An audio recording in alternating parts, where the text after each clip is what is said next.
Umat Islam ketika tawaf itu membuat geometri lingkaran. Karena membuat lingkaran itu berarti berawal dari suatu titik dan berakhir di titik yang sama. Kalau kita berhasil membuat lingkaran yang sempurna dengan mempertahankan jari-jari, bahkan titik awal dan titik akhir setelah bertemu tidak ada lagi. Itulah yang disebut dengan tidak berawal, tidak berakhir. Dan Allah menyatakan, aku juga yang nyata, aku juga yang tidak nyata. Jadi yang nyata dia, yang tidak nyata juga dia. Lalu diikatlah pernyataan itu dengan kalimat La ilaha illallah. Jadi la ilaha illallah sering diterjemahkan tiada Tuhan selain Allah. Apakah itu betul? Betul. Tetapi ada yang lebih tajam lagi, energinya lebih dahsyat lagi. La ilaha illallah, arti yang sebenarnya adalah yang mana yang bukan Allah. Karena yang nyata dia, yang tidak nyata juga dia. Yang mana yang bukan dia? Karena semuanya adalah dia. Karena ketika kalimat la ilaha illallah dibawa ke dalam kehidupan, itu akan menjadi juru selamat kehidupan kita. Saat kita memberi, kalau kita tidak sadar dengan kalimat itu, maka kita merasa seakan-akan kita telah berjasa melakukan sebuah pemberian. Lalu kalau kita memberi, berarti ada yang diberi. Dan kita sering merengek-rengek agar yang diberi memberikan rasa hormat yang dalam kepada kita. Karena kita merasa kalau kita sudah memberi. Padahal sesungguhnya yang memberi adalah dia, yang diberi juga adalah dia. Tidak ada bahkan pemberian itu. Saya sering mengajarkan bahwa sesungguhnya setiap pemberian yang kita lakukan pada siapapun, tidak ada pemberian buat orang lain. Karena semua pemberian akan kembali kepada diri kita sendiri.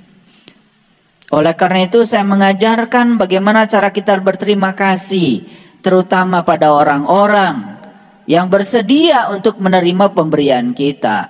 Kalau tidak ada mereka, tidak ada pemberian. Kalau tidak ada mereka, tidak ada kebaikan. Jadi kalau ada orang antri pada saat kita membagikan sembako, jangan suruh mereka yang antri berterima kasih kepada kita yang memberi. Berterima kasihlah kita kepada mereka, karena kita tidak akan bisa berbuat kebaikan sebanyak apapun harta kita kalau tidak ada mereka yang bisa menerima kebaikan kita. Karena selama ini semuanya serba terbalik. Karena keterbalikan pola pikir kita sendiri. Karena memang kita diajarkan untuk berpikir terbalik semacam itu oleh lingkungan di mana kita tinggal. Karena kita hidup di dunia di mana orang-orang yang berkesadaran semakin hari semakin sirna. Dan orang-orang yang tidak berkesadaran jumlahnya semakin banyak. Oleh karena itu suhu bumi terus meningkat. Karena suhu emosi setiap orang pun tidak terkendali. Jiwa-jiwa yang kotor, pikiran-pikiran yang tercela, sedemikian merajalela berkembang di semesta ini.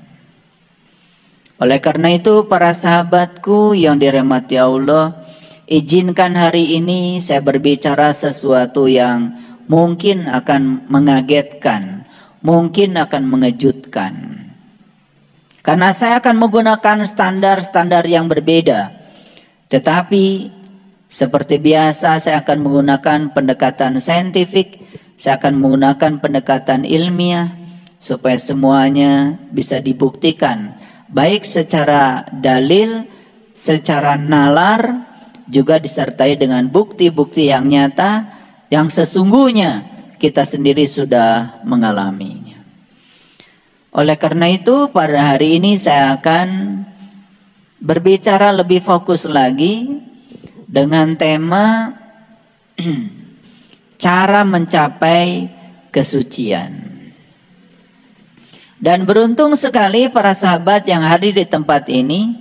Semoga bukan sekedar mengoleksi pengetahuan tentang cara mencapai kesucian, tetapi kita semua juga menjadi para pelaku yang bisa berhasil menyucikan diri kita.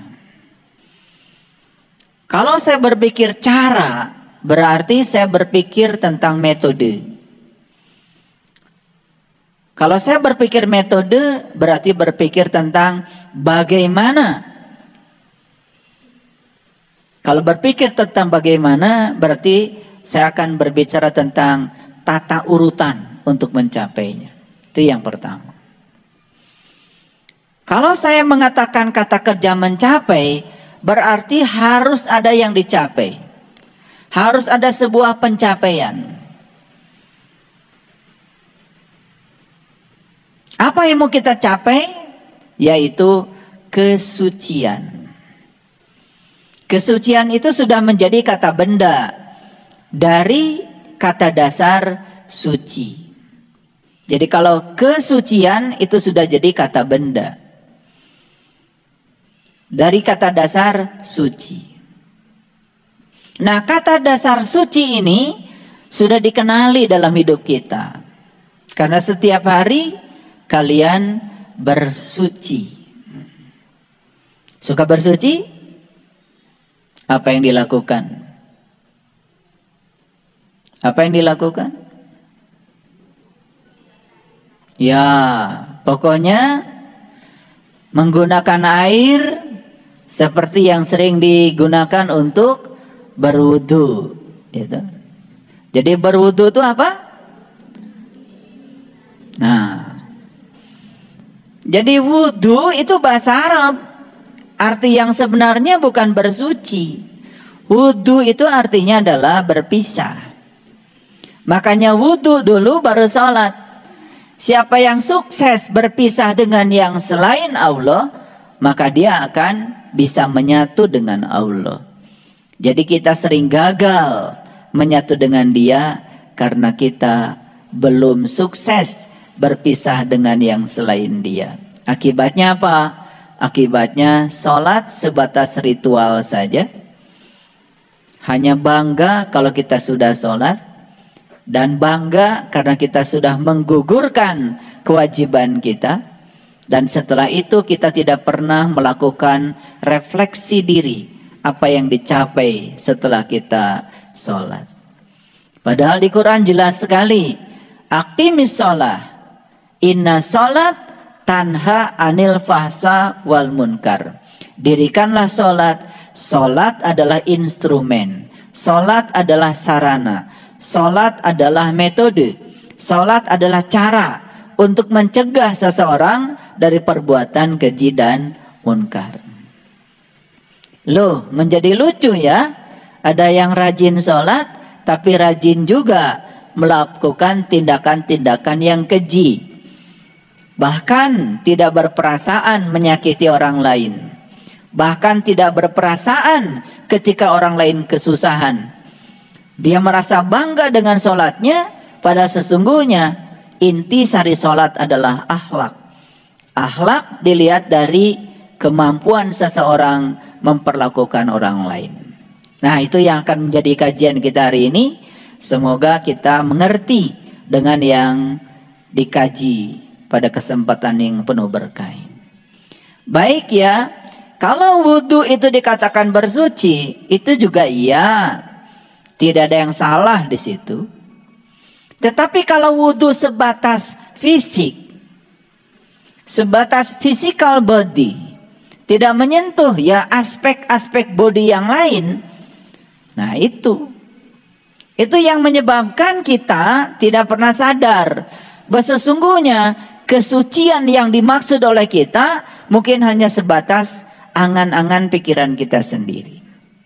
Baik, saya akan menggunakan sebuah riset yang dilakukan oleh seorang psikolog yang sangat luar biasa, namanya Dr. Dietrich Klinghardt.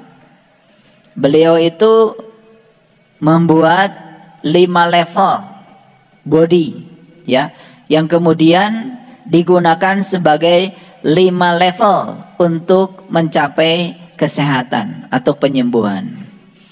Jadi yang pertama adalah physical body. Jadi tubuh fisik, ya, tubuh fisik berarti tubuh luar yang kelihatan secara material.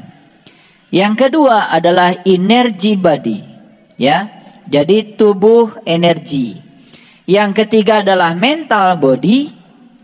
Jadi tubuh mental.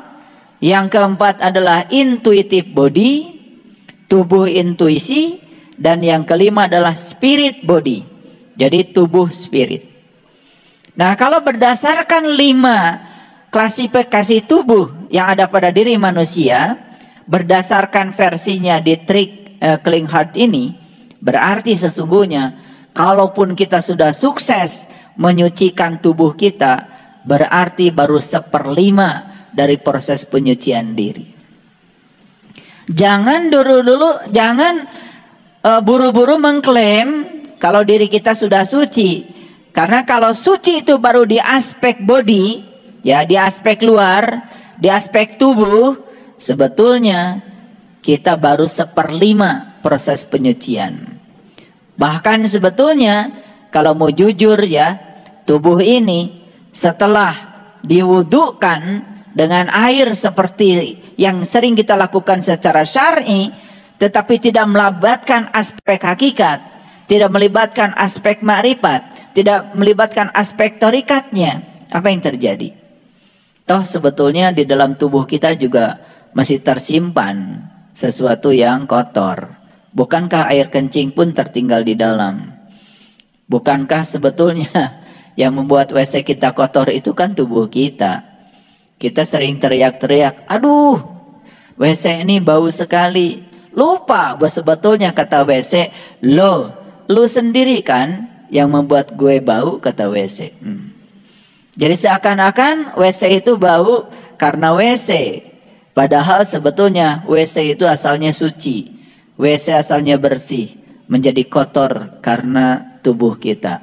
Jadi sebetulnya tubuh kita ini memang sangat menjijikan, ya, kalau dibongkar sampai ke dalam-dalamnya. Jadi sebetulnya orang-orang yang sok suci merasa sudah suci karena sudah menyucikan tubuhnya. Tolong perhatikan, karena tubuh kita ada 5. Kalaupun itu sudah sukses disucikan, itu baru 1/5 dari proses penyucian. Bisa dimengerti, ya? Oke, baik. Kalau begitu pertanyaannya, apakah orang-orang suci itu bisa dideteksi dari aspek body, dari aspek body, physical body, dari aspek tubuh fisik? Ya tentu saja menjadi sangat sulit, ya. Kan sekarang ini banyak sekali, ya, yang sok suci kemudian menggunakan seakan-akan bajunya adalah baju suci. Karena semua yang bersifat kelihatan secara material dengan mata lahir, itu semuanya juga bisa termasuk pada kelompok pencitraan. Sulit untuk mengukur itu, ya. Apakah orang yang pakai baju putih, ya, jubah putih, serba putih itu suci? Kalau menggunakan baju yang serba putih itu suci, berarti cara menyucikan diri gampang. Pergi aja ke pasar baru, bawa uang 150.000, beli baju serba putih, ya, pecinya putih, sorbannya putih, kemudian jubahnya putih, sampai sepatu-sepatunya, sandalnya putih. Wah, begitu pakai baju yang serba putih, suci, gitu.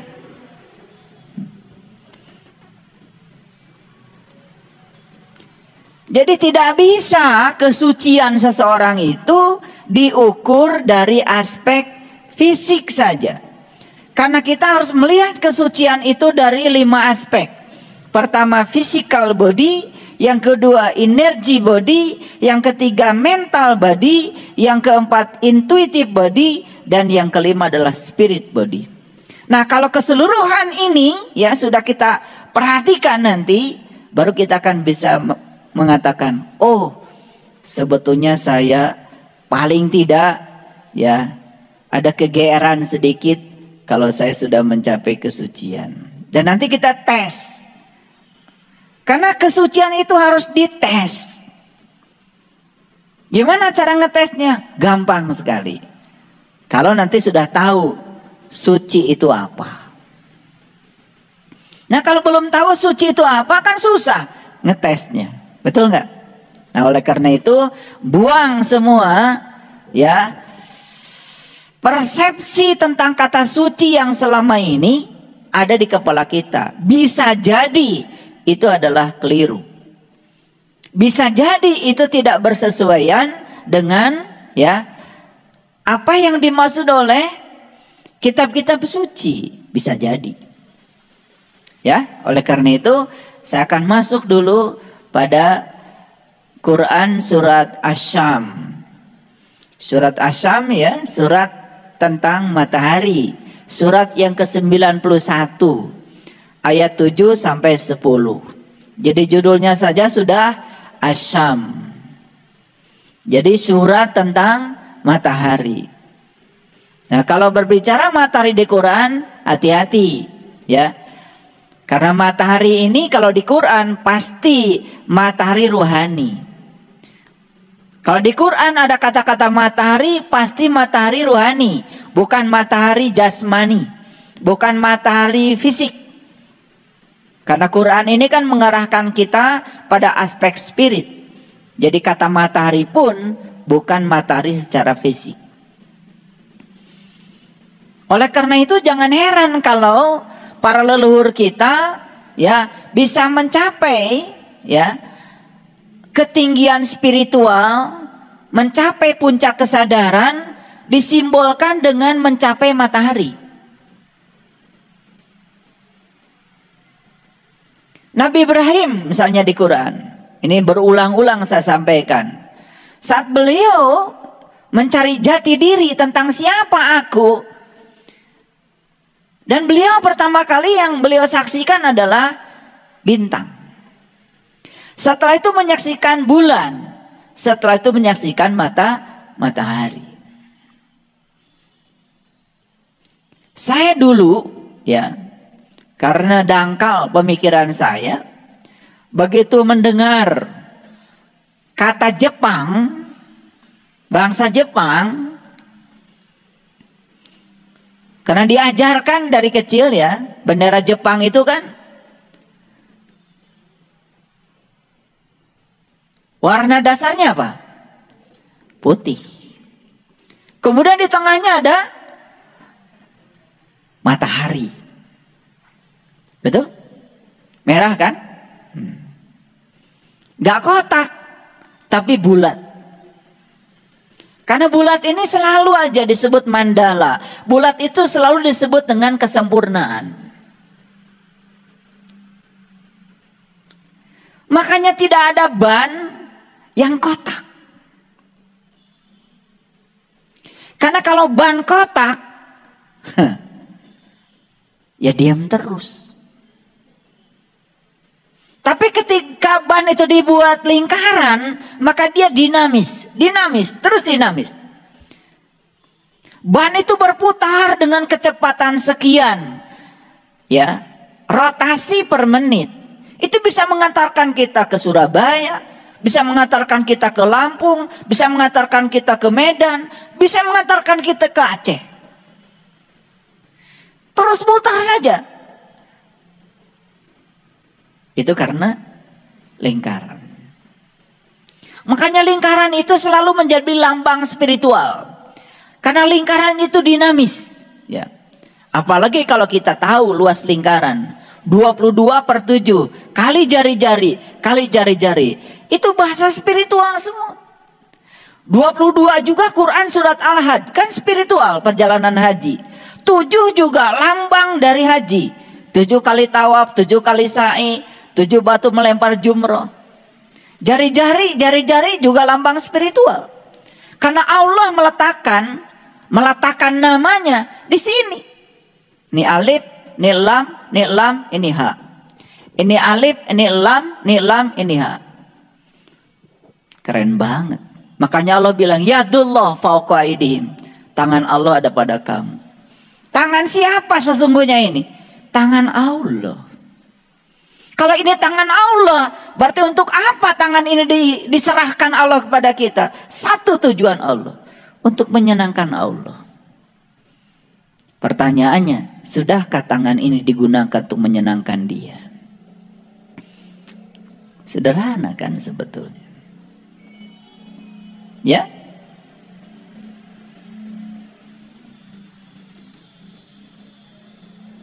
Wah, orang Jepang itu menyembah matahari.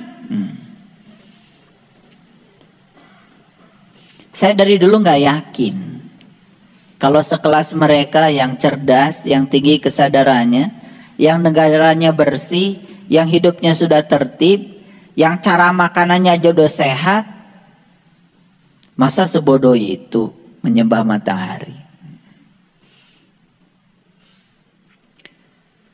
Ternyata kuil yang ada di Jepang namanya kuil Nara. Saya celidiki itu, dari mana itu kok nama kuilnya Nara? Ternyata Nara itu asli, itu bahasa Nusantara sebetulnya. Karena Jepang pernah menjajah kita. Na itu kan sebetulnya api. Ra itu artinya cahaya. Jadi na itu api, ra cahaya. Dan tidak ada cahaya kalau tidak ada api. Jadi na dan ra harus ada dua-duanya. Nama kuilnya aja Nara. Dan ra itu kan sebetulnya bahasa Nusantara. Bendera, ra. Negara, ra. Tentara, ra. Nusantara, ra. Ternyata ra itu artinya adalah cahaya. Makanya ada daerah namanya Parahyang. Pa itu juga bahasa Nusantara. Artinya adalah tempat, ruang. Ra itu artinya cahaya. Hyang itu adalah mereka yang sudah mencapai ketinggian. Jadi Parahyang, tempat para leluhur yang sudah mencapai ra. Ra itu cahaya.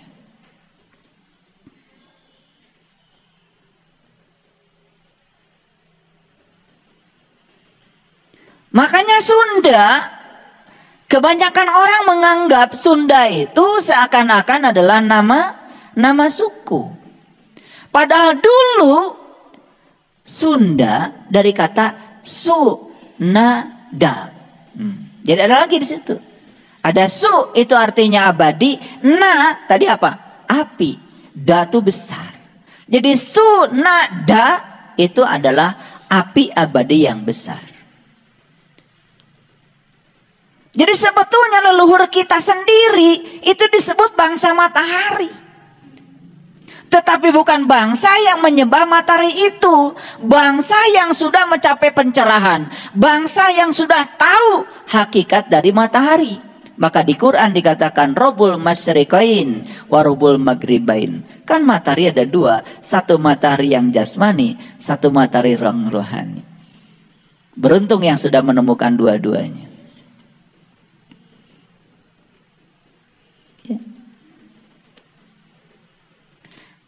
Makanya ajaran leluhur kita namanya Sunadayana.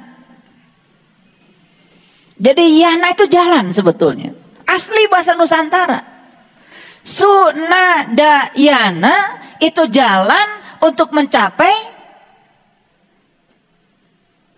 api abadi yang besar. Sebagai sumber awal dari kehidupan. Itu yang kemudian di Quran disebut cahaya di atas cahaya. Itu yang disebut dengan nur ala nur. Dan itu ajaran semua para suci, para guru, para mursyid, para sunan, para wali, para rasul.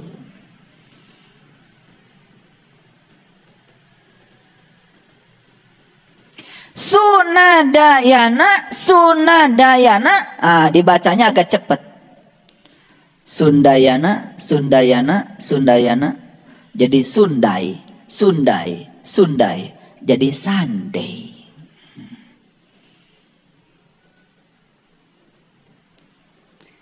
Makanya sun itu jadi matahari. Day itu hari. Sunday hari matahari. Kapan hari matahari? Ahad. Makanya di sana ada jabal, namanya Jabal Ahad. Kita sering menyebutnya Jabal Uhud. Jabal itu gunung, Ahad itu menyatu. Jabal Uhud, gunung tempat menyatu. Di mana Nabi Muhammad menyatu? Di Sidratil Muntaha, di puncak kesadaran. Berarti puncak kesadaran adalah gunung, tempat menyatu. Keren banget. Ahad.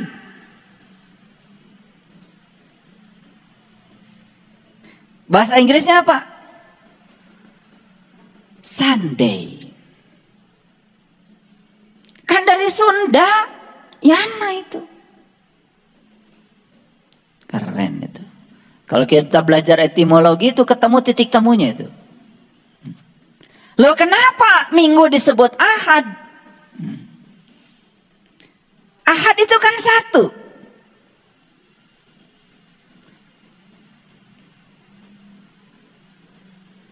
Jadi ketika kita menyaksikan matahari ruhani pada diri kita, di situ terjadi ahad. Ahad, ahad, ahad. Jadi tauhid. Kita tahunya tauhid, ilmu mengesahkan Tuhan. Pada tauhid yang diajarkan pada leluhur kita, ilmu tentang mengesah dengan Tuhan. Mengesah dengan Tuhan ahad.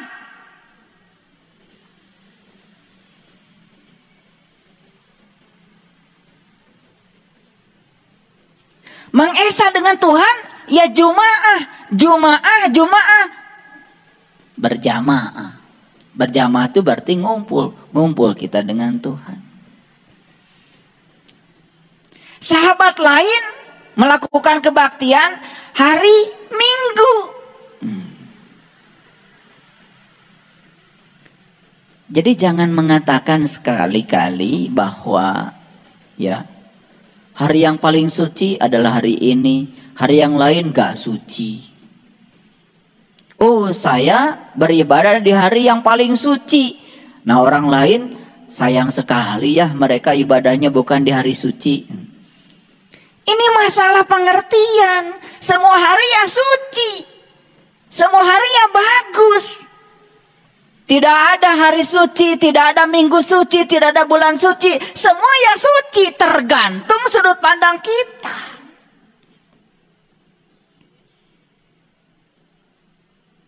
Paham?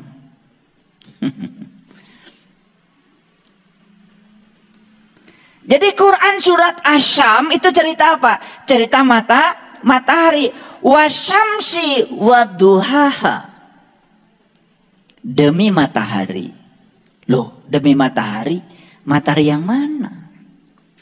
Karena di Quran banyak sekali demi yang semacam itu. Demi matahari, demi bulan, demi bintang. Banyak sekali. Saya kasih tahu ya. Semua cuma satu kok. Demi Allah yang berada di baliknya. Gitu.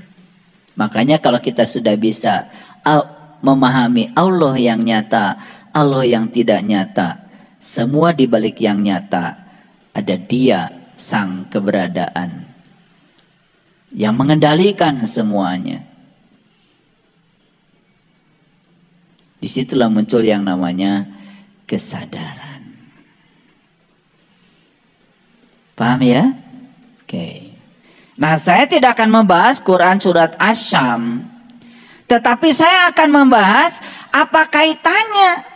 Kok di Quran surat Asy-Syams itu ada pernyataan Allah 4 ayat yang sangat keren. Yang pertama, wa nafsiu Wama sawaha.